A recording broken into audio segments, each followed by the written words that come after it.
এই অনুষ্ঠানের সমাপ্তি ঘোষণা করেন। আসসালামু আলাইকুম। আজকে আমি খুব আনন্দ অভিভূত হচ্ছি যে আজকের এই আলোচক যারা এসছেন তারা অত্যন্ত অনচলভাবে এই গণতান্ত্রিক রাষ্ট্র ব্যবস্থার বিষয়ে আলোচনা করেছেন। আমি আমার সংগঠনের পক্ষ থেকে তাদের প্রাণঢালা অভিনন্দন জানাই। তাদের এই আগামী দিনের রাষ্ট্রের পথচলা কেমন হবে সেই বিষয়ে তারা দিক নির্দেশনা দিবে এবং এই দেশকে একটা গণতান্ত্রিক সত্যিকারের গণতান্ত্রিক রাষ্ট্রে পরিণত করার ব্যাপারে কাজ করবে। আমার এক ভাই প্রশ্ন করেছিলেন যে আমরা রাজনীতি কোথায় নিয়ে গেছি। 80 দশক থেকে আমাদের রাজনীতি দূতাবাসমুখী হয়ে গেছে।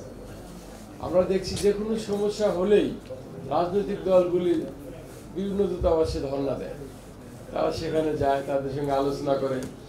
এতে করে মনে হয় যে আমরা একটা স্বাধীন দেশে বসবাস করি না, আমরা একটা পরাধীন দেশে আসছি। কারণ আমরা আমাদের কথা বলতে পারি না, দূতাবাসে যাইতে হয়, মুরব্বীর থেকে পরামর্শ নিতে হয়। কিন্তু সেই ব্যবস্থা হবে কেন? আমরা দেশ স্বাধীন করেছি যে আশা আকাঙ্ক্ষা নিয়ে, সাম্য, ভ্রাতৃত্ববোধ, বৈষম্য, সামাজিক বৈষম্য দূরীকরণ, এইটা যেন আমাদের মধ্যে বিদ্যমান।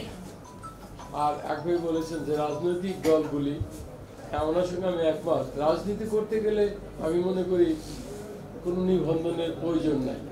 যদি রাজনীতি কেউ করে, তার আদর্শ প্রচার করে, জনগণ যদি তাকে গ্রহণ করে, সে রাজনীতি করতে পারবে, এটা কোনো নিবন্ধনের প্রয়োজন নাই।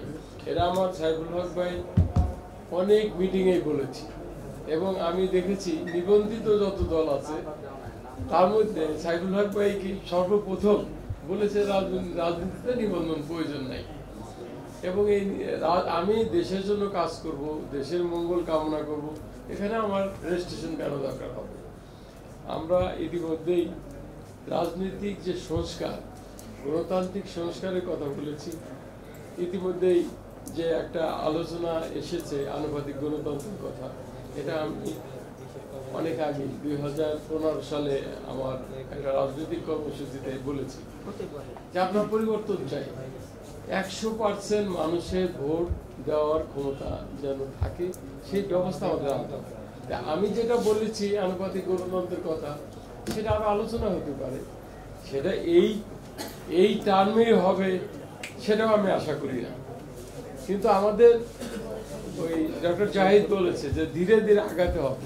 আমাদের সেই পুরানো স্টাইলকে ছেড়ে দিয়ে, পুরানো রাজনৈতিক চিন্তা চেতনাকে বাদ দিয়ে আমাদের সামনে এগোতে হবে এবং আমাদের এমন একটা ব্যবস্থা গ্রহণ করতে হবে যে আমাদের দেশে যত বৈষম্য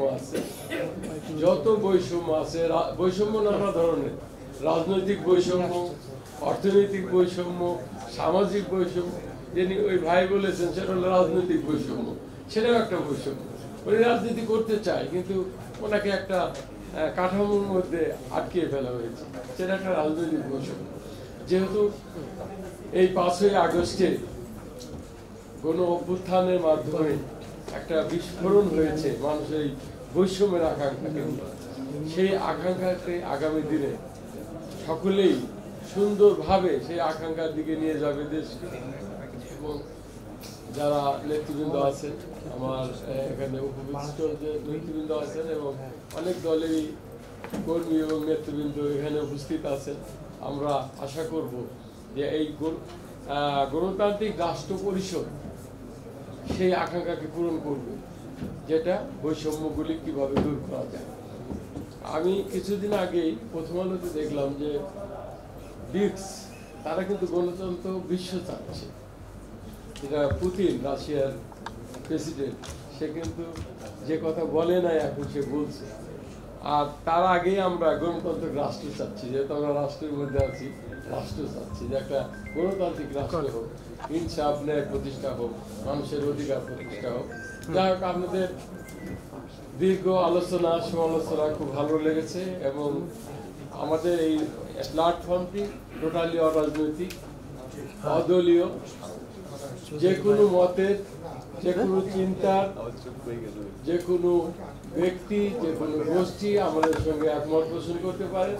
আমরা এই যেভাবেই হোক এই গণতন্ত্রকে আগামী দিনে